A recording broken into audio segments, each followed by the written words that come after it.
السلام علیکم دوستوں، فوجی عدالتوں سے متعلق کیس کی سماعت آج تھی اور آج ہی اس کیس کو ختم کر کے فیصلہ سنا دیا گیا ہے اور سپریم کورٹ کے ججوں نے ثابت کیا ہے کہ اس ملک میں سویلینس بالادستی ہی قائم رہے گی۔ جسٹس عائشہ نے یہاں پر کمال کے ریمارکس دیے اور فیصلہ فوجی عدالتوں کے خلاف دیا۔ اب اس سے عمران خان کو کیسے بہت بڑا فائدہ ہوا ہے آپ کے سامنے رکھتے ہیں کہ اب سائفر کیس میں جو الزام لگے ہیں اس کے بعد یہ سائفر کیس بھی اڑنے والا ہے۔ عمران خان نے ایسا جواب جمع کروایا ہے سائفر کیس میں کہ سوشل میڈیا پر نو گلٹی لکھا گیا جملہ ان کا وائرل ہو چکا ہے۔ دیکھیں، جسٹس عائشہ نے یہاں پر کہا کہ عام شہریوں پر آرمی کے ڈسپلن اور بنیادی حقوق معطلی کے قوانین کیسے لاگو ہو سکتے ہیں۔ عدالت نے یہ دروازہ کھولا تو ٹریفک سگنل توڑنے والا بھی بنیادی حقوق سے محروم ہو جائے گا۔ کیا آئین کی یہ تشریح کریں کہ جب دل چاہے بنیادی حقوق معطل کر دیے جائیں؟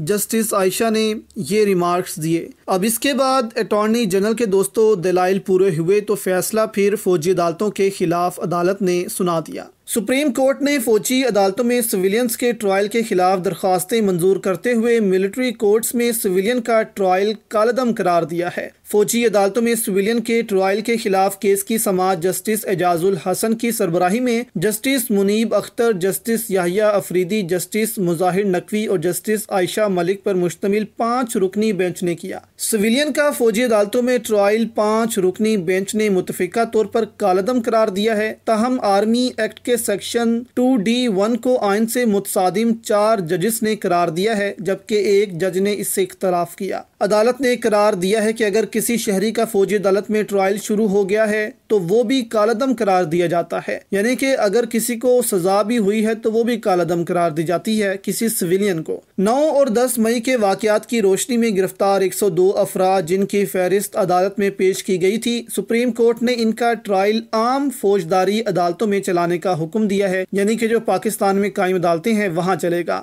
سماعت کا آغاز ہوا تو جسٹس اعجاز الحسن نے کہا کہ آخری آرڈر کے مطابق اٹارنی جنرل کے دلائل چل رہے تھے۔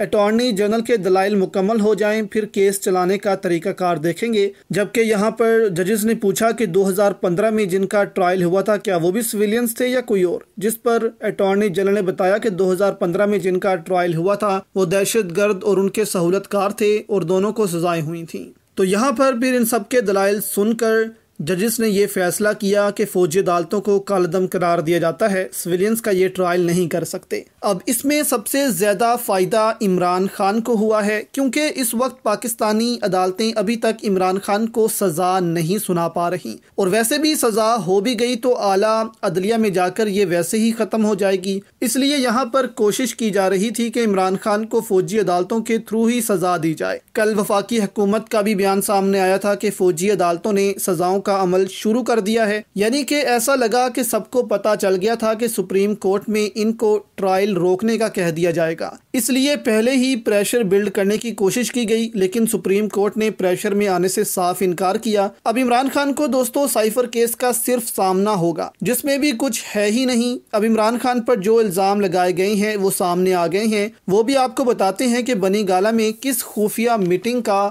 تذکرہ کیا گیا ہے۔ اب عمران خان پر الزام لگے، اس پر عمران خان کا بھی جواب سوشل میڈیا پر وائرل ہو گیا ہے۔ اس جواب کو پیپر پر لکھوایا گیا عمران خان سے۔ عمران خان سے پوچھا گیا کہ آپ خود کو مجرم سمجھتے ہیں یا آپ مجرم ہیں، جس پر عمران خان نے کہا کہ نو گلٹی، میں مجرم نہیں ہوں۔ آج ابو الحسنات جج عمران خان کے سامنے بھی آئے تھے ٹرائل کرنے، تو عمران خان نے ان سے کہا کہ جج صاحب مبارک ہو، انقلابی آ گیا ہے، یعنی کہ نواز شریف کی طرف انہوں نے اشارہ کیا کہ وہ آ گیا ہے انقلابی۔ ساتھ عمران خان نے کہا کہ یہ سب اس لیے کیا گیا ہے کہ نواز شریف کو لایا جائے، مجھے باہر کیا جائے، یہ سب میرے خلاف سازش کے تحت کیا گیا ہے۔ اب یہاں پر عمران خان پر اس سائفر کیس کو لے کر جو حکومت نے الزامات لگائے ہیں عمران خان پر وہ آپ کے سامنے رکھتے ہیں، اور کیسے یہ اڑنے والے ہیں اس پر بھی بات کریں گے۔ اب یہاں پر سائفر کیس کی جو چارج شیٹ ہے وہ کہتی ہے کہ وزارت خارجہ نے اعتماد کرتے ہوئے سائفر آپ کو فراہم کیا تھا، یعنی کہ عمران خان کو۔ آپ نے سائفر اپنے پاس رکھتے ہوئے سیاسی مقاصد کے لیے استعمال کیا۔ آپ نے اس عمل سے سائفر اور ملک کے سیکیورٹی سسٹم پر کمپرومائز کیا۔ آپ کے اس عمل سے ریاست پاکستان کی سیفٹی متاثر ہوئی، یعنی کہ امریکہ امریکہ پر الزام لگایا تو کیا امریکہ نے یہاں پر پاکستان پر ایٹم بم گرا دینا تھا؟ انہوں نے کہا کہ 28 مارچ 2022 بنی گالا اجلاس میں شاہ محمود قریشی کے ہمراہ آپ نے سائفر کو اپنے مقاصد کے لیے استعمال کرنے کی منصوبہ بندی کی۔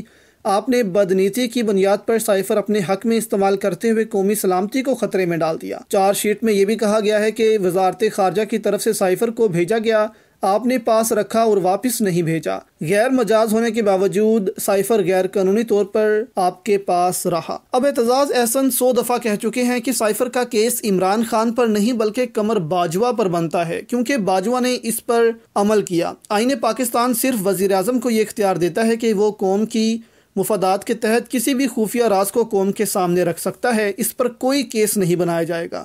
لیکن یہ بات وہ ماننے کو تیار نہیں ہے اور بازید ہیں کہ عمران خان پر بس کیس بناؤ۔ اب قمر باجوہ جس نے اس سائفر پر عمل کیا، اس کو حقیقت بنایا، امریکہ کے پیچھے لگ کر پاکستان سے غداری کی، اپنے ہی وزیر اعظم سے غداری کی، اس کو ہاتھ تک نہیں لگایا جا رہا، لیکن عمران خان کو یہ بازید ہیں کہ سائفر کیس میں سزا دیں۔ تو یہاں پر جب ایک کھلی عدالتیں لگیں تو یہاں پر باجوہ صاحب پھنس جائیں گے سائفر کیس میں۔ تو آپ کی اس پر دوستوں کیا رائے ہے؟ ہمیں نیچے کامنٹس میں ضرور بتائیے گا۔